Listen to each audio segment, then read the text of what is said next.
नमस्कार, मैं doctor Vishwamitra Vaishnav, assistant professor political science, college शिक्षा, राजस्थान। प्रिय विद्यार्थियों, आज हम अत्यंत महत्वपूर्ण और प्रासंगिक विषय संयुक्त राष्ट्र सुरक्षा परिषद में वीटो शक्ति पर चर्चा करेंगे। देखिए, संयुक्त राष्ट्र 24 अक्टूबर 1945 से विश्व में अस्तित्वमान है और तब से लगाकर आज तक विश्व शांति, सुरक्षा और मानव कल्याण के क्षेत्र में कार्य कर रही है। इसके प्रमुख अंगों में एक इसका प्रमुख अंग है सुरक्षा परिषद, और सुरक्षा परिषद में एक अत्यंत ही महत्वपूर्ण, प्रासंगिक और विवादास्पद विषय है सुरक्षा परिषद की वीटो शक्ति। उस वीटो शक्ति के संदर्भ में आज हम चर्चा करते हैं।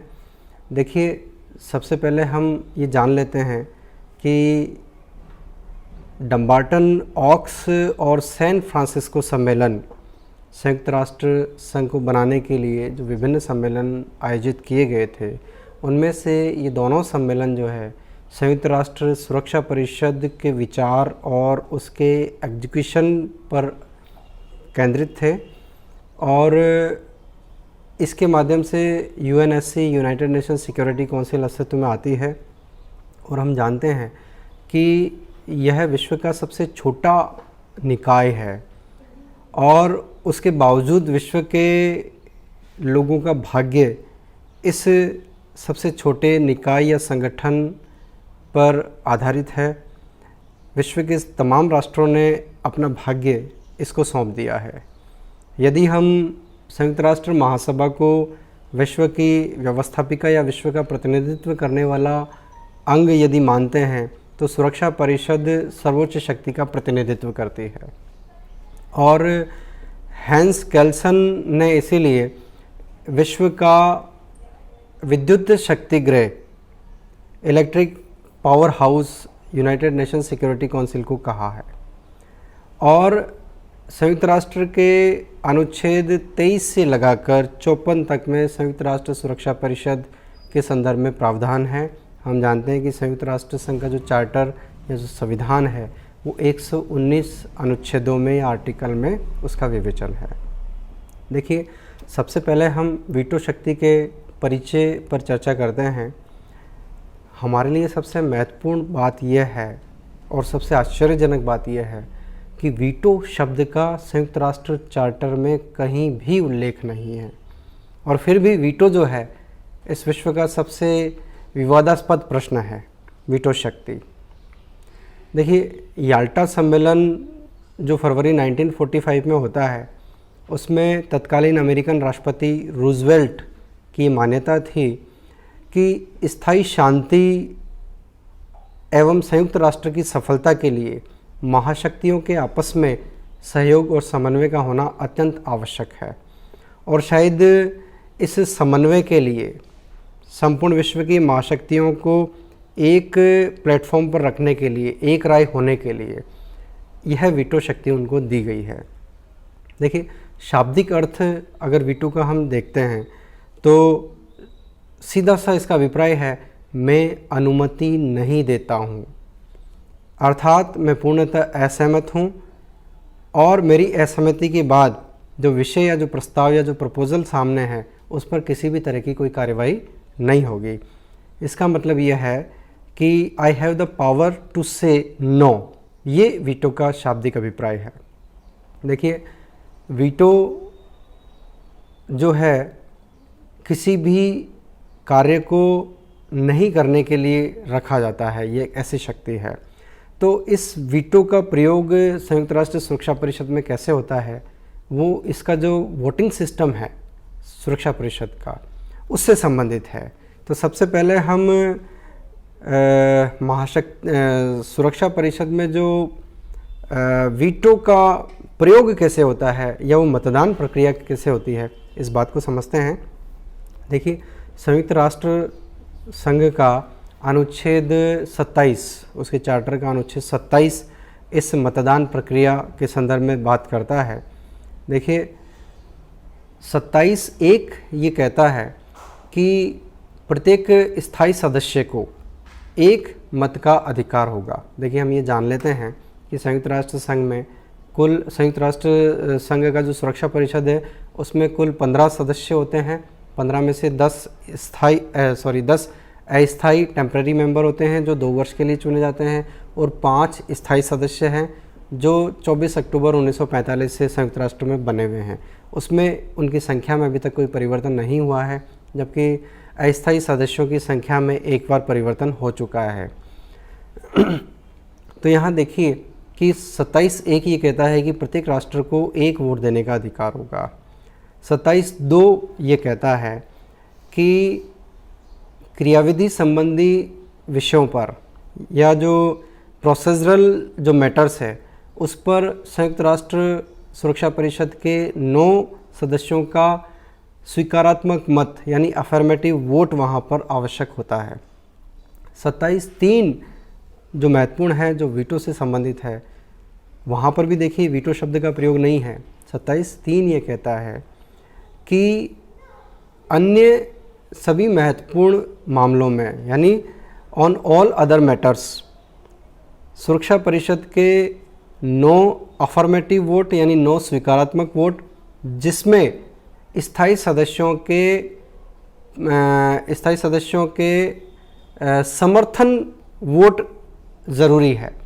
यानी वहाँ पर affirmative vote minimum 9 as well as स्थायी सदस्यों के कंकरिंग वोट्स समर्थन वोट वहाँ पर महत्वपूर्ण है, और अगर उनमें से एक भी वहाँ पर असहमत होता है तो उस कार्य को या उस निर्णय को नहीं लिया जाएगा। ये वहाँ की वोटिंग प्रक्रिया है। अब यहाँ पर एक बात महत्वपूर्ण है कि यदि कोई स्थायी सदस्य वोटिंग में भाग लेता है, भाग अगर नहीं लेता है तो उसको क्या माना जाएगा। अगर अनुपस्थित रहता है और उपस्थित रहकर वोटिंग में भाग नहीं लेता है तो उसको वीटो नहीं माना जाएगा। ये हमारे लिए महत्वपूर्ण है। देखिए, जब 1949 में कोरिया संकट आता है और उस कोरिया संकट में सुरक्षा परिषद की वीटो पावर के कारण जब कोई एक्शन नहीं हो पाता है तो वहाँ पर एक प्रस्ताव आता है। उस प्रस्ताव को हम कहते हैं यूनाइटिंग फॉर पीस या शांति के लिए एकता प्रस्ताव। उस शांति के लिए एकता प्रस्ताव में इस आर्टिकल 27 का जो तीसरा क्लॉज है उसके ऊपर थोड़ी सी उसकी व्याख्या होती है, और उस व्याख्या में इस बात को रखा जाता है कि अनुपस्थित होना और मतदान में भाग नहीं लेना वीटो नहीं माना जाएगा। इस प्रकार हम इस बात को समझ सकते हैं। इसके बाद देखिए यहाँ पर एक और महत्वपूर्ण बात है, दोहरा वीटो। यानी एक प्रश्न और आता है कि ये दोहरा वीटो क्या है। यानी वीटो पावर तो परमानेंट मेंबर के पास है ही, लेकिन उसके पास दोहरा वीटो है। इसको समझने के लिए देखिए आर्टिकल 27 जो 2 ये कहता है कि प्रत्येक सामान्य विषय पर 9 वोट की आवश्यकता होती है, 9 आउट ऑफ 15। और जो आर्टिकल 27 का क्लोज 3 ये कहता है कि जो क्रियाविधि से संबंधित जो प्रपोजरल जो मैटर्स हैं उनके अलावा अगर कोई इम्पोर्टेंट मैटर आता है तो उस पर स्थायी सदस्यों की सहमति आवश्यक है। तो देखिए यहाँ पर ये हम समझेंगे कि महत्वपूर्ण विषय क्या है, क्रियाविधि संबंधी विषय क्या है और महत्वपूर्ण विषय क्या है। तो इस बात को डिफाइन करने के लिए वहाँ पर वीटो शक्ति है। यानी देखिए कि कौन सा विषय साधारण है और कौन सा विषय असाधारण है। उन दोनों में अगर अंतर करना होगा तो वहाँ पर भी स्थायी सदस्य को चेक करने का अधिकार है, उसको रोकने का अधिकार है।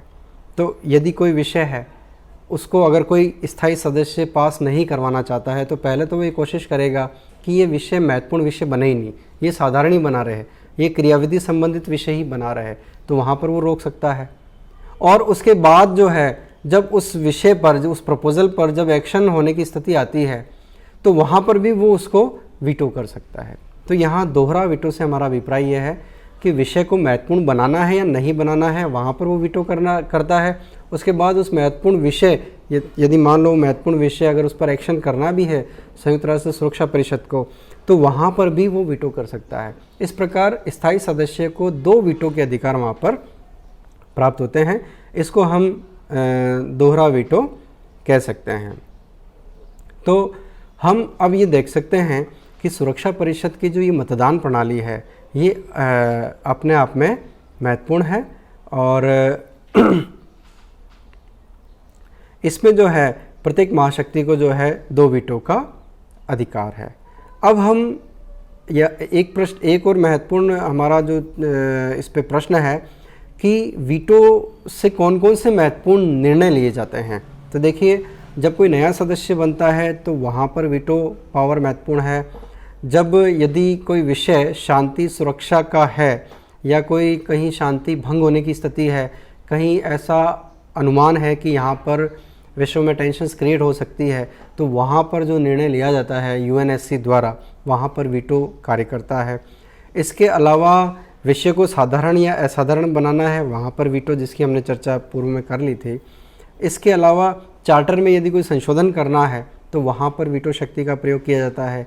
या वीटो का ये जो क्लब है, क्लब 5 है, इसमें अगर हमें संख्या बढ़ानी है तो वहाँ पर भी वीटो शक्ति का प्रयोग किया जा सकता है। तो ये कुछ प्रमुख मामले हैं, विषय हैं जिन पे वीटो शक्ति का प्रयोग होता है। अब इसके बाद एक महत्वपूर्ण प्रश्न यह है कि क्यों संयुक्त राष्ट्र सुरक्षा परिषद में वीटो शक्ति दी गई है। इन महाशक्तियों को ऐसी शक्ति क्यों दी गई है जिससे सार्वभौमिक समानता का जो विषय है उस पर उसके अगेंस्ट ये विषय क्यों आया यूनाइटेड नेशंस में। तो देखिए, यहाँ पर हम ये जानते हैं कि हमारे यहाँ पर पहला विश्व युद्ध और दूसरा विश्व युद्ध होता है। पहले विश्व युद्ध के बाद भी 10 जनवरी 1920 को लीग ऑफ नेशन या राष्ट्रसंघ की स्थापना की गई थी। लेकिन राष्ट्रसंघ की स्थापना के बाद फांसीवादी आक्रमण के विरुद्ध जब राष्ट्रसंघ असफल होता है तो यहाँ पर एक डर था कि कहीं संयुक्त राष्ट्र भी जो है ऐसे असफल या असमर्थ ना हो जाए और हमें कहीं ऐसा नहीं हो कि तीसरे विश्व युद्ध का हमें सामना करना पड़े। तो यहाँ पर ये एक प्रमुख रीज़न है। इसके बाद संयुक्त राष्ट्र संघ के जो मूल उद्देश्य है, इसके चार्टर के अध्याय 1 में और 2 में जो इसके मूलभूत उद्देश्य और जो सिद्धांत हैं, उसके प्रभावी क्रियान्वयन के लिए महाशक्तियों को ये शक्ति देना यहाँ पर अनिवार्य हो गया था। साथ ही में कह सकते हैं कि विश्व के शक्तिशाली राष्ट्रों से ही स्वतंत्र और शक्तिशाली संयुक्त राष्ट्र बनाना संभव था। देखिए, ये विश्व के पंच थे। विश्व की शक्ति जो है वो इन कुछ प्रमुख राष्ट्रों के हाथ में केंद्रित थी। तो विश्व में शांति और युद्ध इन राष्ट्रों की इच्छाओं पर निर्भर था। तो इनके बीच में जो है एक सहमति या एक सेतु बनाना बहुत आवश्यक था। और हम ये भी जानते हैं कि कोई भी महाशक्ति यदि उसके पास वीटो पावर नहीं होती तो न तो वो संयुक्त राष्ट्र में सक्रिय सहयोग देता और न ही उसमें शामिल होता। इसीलिए जो याल्टा वोटिंग फार्मूला था, जिसमें छोटे राज्यों ने इसका बहुत विरोध किया था वीटो पावर का, बावजूद उसके जो है इसको इन महाशक्तियों को वीटो शक्ति दी गई।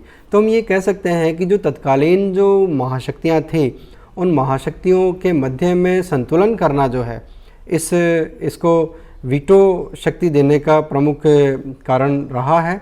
इस प्रकार हम ये कह सकते हैं कि सुरक्षा परिषद में महाशक्तियों के बीच में जो सर्वानुमति है, जिससे सुरक्षा परिषद और संयुक्त राष्ट्र दोनों प्रभावी कार्य कर सके, विशेष रूप से शांति और सुरक्षा के लिए, तो इनको बड़ी शक्तियों को आपस में समन्वय के लिए, आपस में एक साथ एक भावना से कार्य करने के लिए और शांति सुरक्षा और युद्धों को रोकने के लिए ये शक्ति इनको दिया जाना उस समय वाजिब था। और अब ये प्रश्न आता है कि इन 5 राष्ट्रों को ही वीटो शक्ति क्यों दी गई। देखिए, जब दूसरा विश्व युद्ध होता है तो मित्र राष्ट्रों में अमेरिका, यूएसएसआर और इंग्लैंड ये प्रमुख राष्ट्र थे। तो इनके प्रयासों के माध्यम से तो संयुक्त राष्ट्र बना ही है। तो इन तीनों राष्ट्रों को तो वीटो पावर मिलना स्वाभाविक था। उसके बाद प्रश्न आता है कि फ्रांस को वीटो शक्ति क्यों दी गई। तो फ्रांस यूरोप का एक महत्वपूर्ण राष्ट्र था, यूरोप में उसकी दखल थी और फ्रांस का सहयोग लेना इन तीनों शक्तियों के लिए महत्वपूर्ण था। तो फ्रांस को इस कारण से ये शक्ति दी गई। प्रश्न आता है कि चीन को ये शक्ति क्यों दी गई, जबकि 1949 में वास्तविक चाइना अस्तित्व में आता है।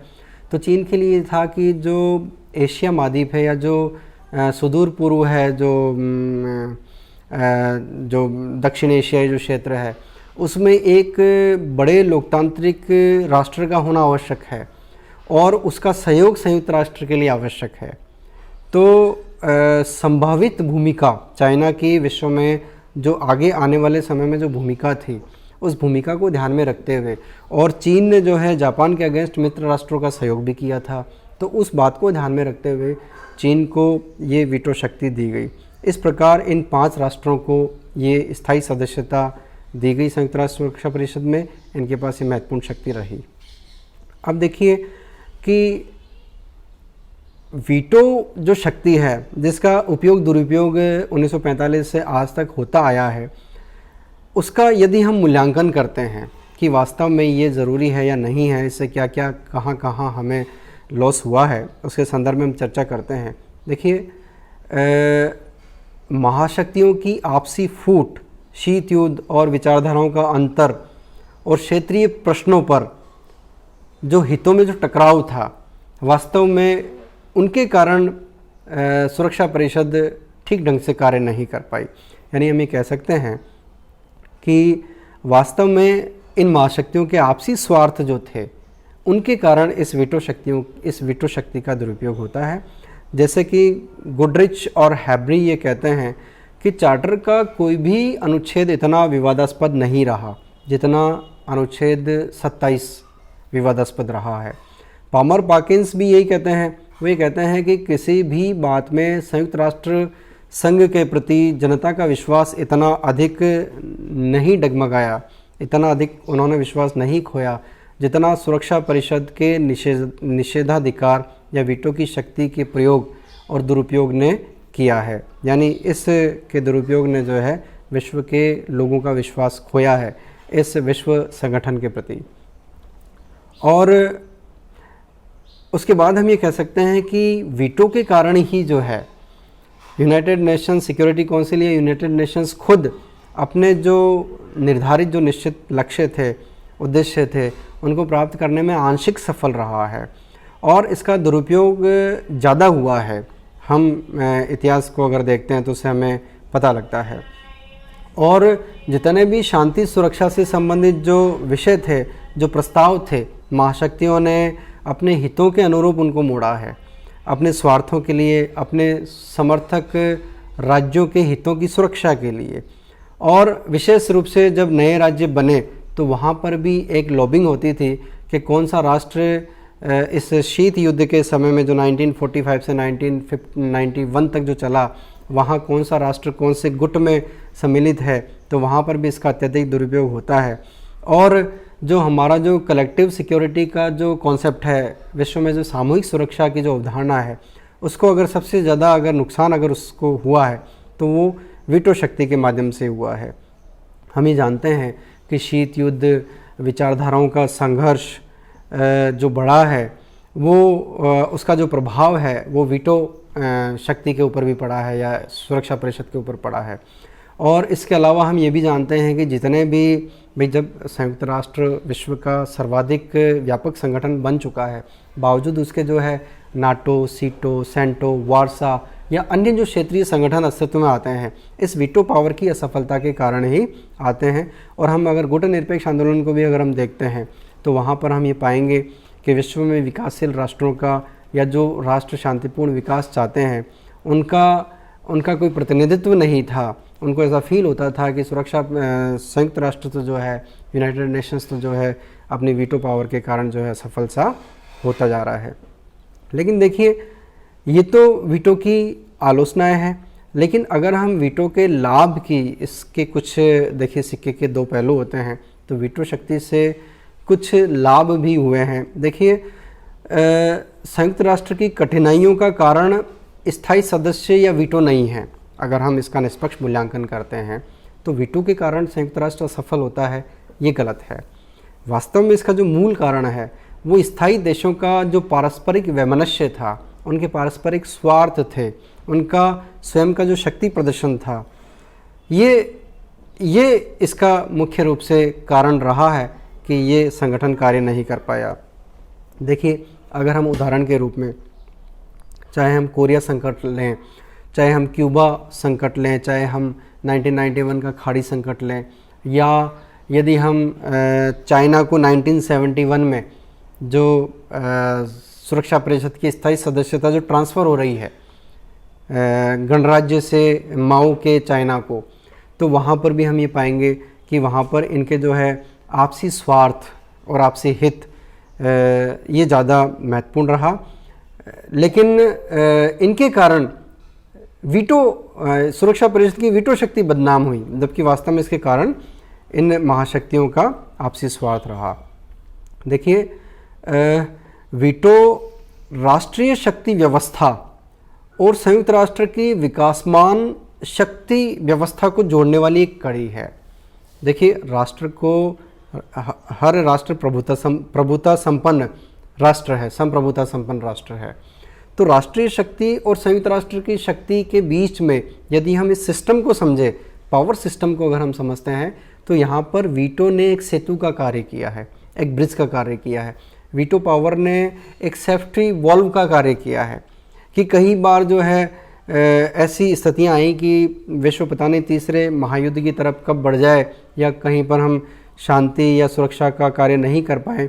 लेकिन ये इसने जो है इस वीटो पावर के कारण जो है ये एक सिस्टम डेवलप होता है, यानी ये सुरक्षा वाल्व का कार्य करता रहा है।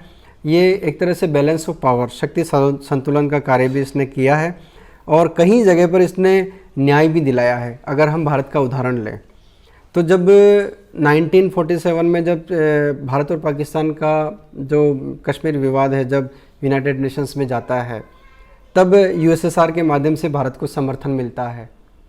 जब 1961 में गोवा पर भारत ने जब सैनिक कार्यवाही की तो समस्त पाश्चात्य राष्ट्र एक तरफ हो गए जो सुरक्षा परिषद के थे और उन्होंने भारत के ऊपर एक्शन लेने का जब उन्होंने निर्णय किया तो वहाँ पर यूएसएसआर वीटो करके भारत की सुरक्षा में आगे आ रहा है।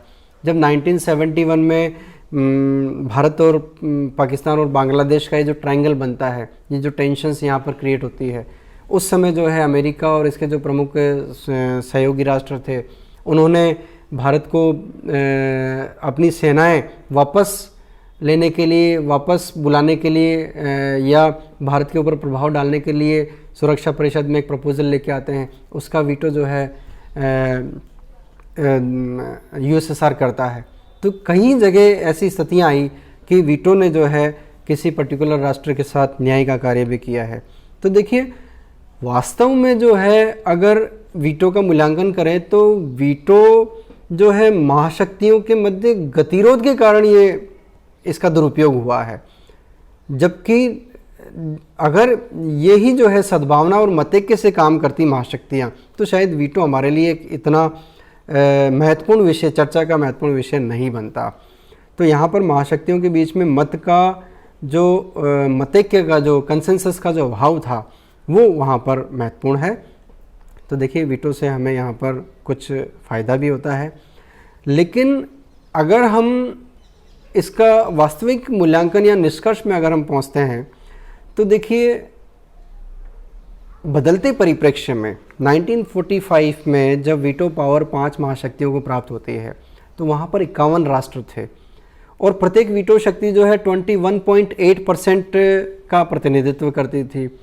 आज जब 51 से बढ़कर 193 मेंबर यूनाइटेड नेशंस के हो चुके हैं तो यहाँ पर उसका जो परसेंटेज है वो 7.8 के लगभग आ गया है। तो देखिए, यह जो है इस लोकतांत्रिक विश्व में हमें असहज सा लगता है। यहाँ पर जो समानता का जो सार्वभौमिक सिद्धांत है उस सार्वभौमिक सिद्धांत की विचार के बिल्कुल विपरीत लगता है कि क्यों आज भी 5 ही राष्ट्रों के पास वीटो पावर है। इस विश्व संस्था के लोकतांत्रिकरण में, विश्व के लोगों के विश्वास को जीतने में, विश्व के विभिन्न राष्ट्रों की संयुक्त राष्ट्र में सहभागिता के लिए और इस संयुक्त राष्ट्र में पुनर्गठन या सुधार के लिए, इसको और अधिक वैध और विश्वसनीय बनाने के लिए आज इस वीटो शक्ति में या संयुक्त राष्ट्र सुरक्षा परिषद के अनुच्छेद 27 में हमें परिवर्तन करना हमारे लिए आवश्यक है, जिससे ये संगठन यूनाइटेड नेशंस जिन लक्ष्यों को प्राप्त करने का इसने जो सपना देखा था, जो सिद्धांत इसके हैं, उन सिद्धांतों पे कार्य कर सके, उन लक्ष्यों को संयुक्त राष्ट्र प्राप्त कर सके।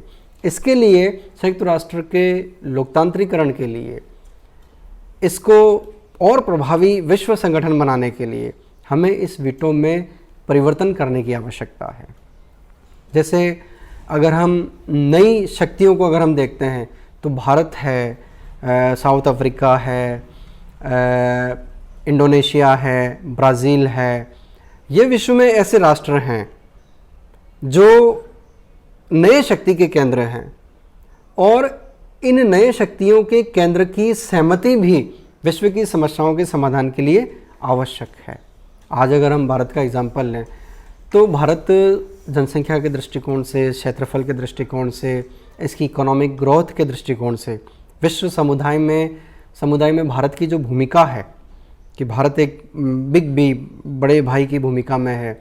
इसकी विदेश नीति के सिद्धांत कितने अच्छे हैं, पड़ोसी राष्ट्रों के प्रति इसका जो इतिहास रहा है वो बहुत पॉजिटिव रहा है।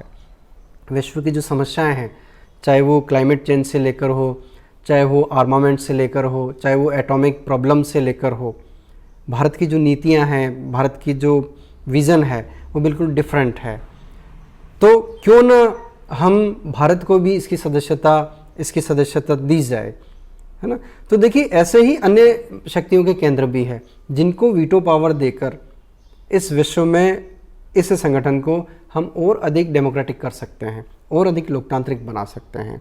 तो इस वीटो पावर के कारण यूनाइटेड नेशंस पर या जो सुरक्षा परिषद है उसके ऊपर जो क्वेश्चन मार्क आ रहा है इस वीटो शक्ति के कारण, उस क्वेश्चन मार्क को हम समाप्त कर सकते हैं और इस प्रकार इस विश्व को और अधिक शांतिप्रिय, सुरक्षित बनाए रखने के लिए और अधिक मानव कल्याण के लिए हम सुरक्षा परिषद में हम परिवर्तन के लिए हम सुझाव प्रस्तुत कर सकते हैं और ये सुझाव महत्वपूर्ण हो सकते हैं।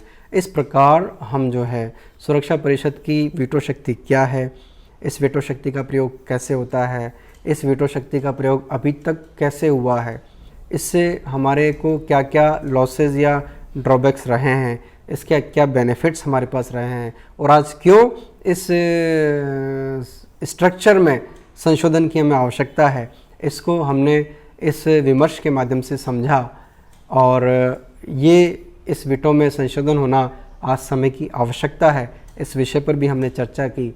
इस प्रकार हम वीटो या निषेधाधिकार समस्या को हम समझ सकते हैं। धन्यवाद।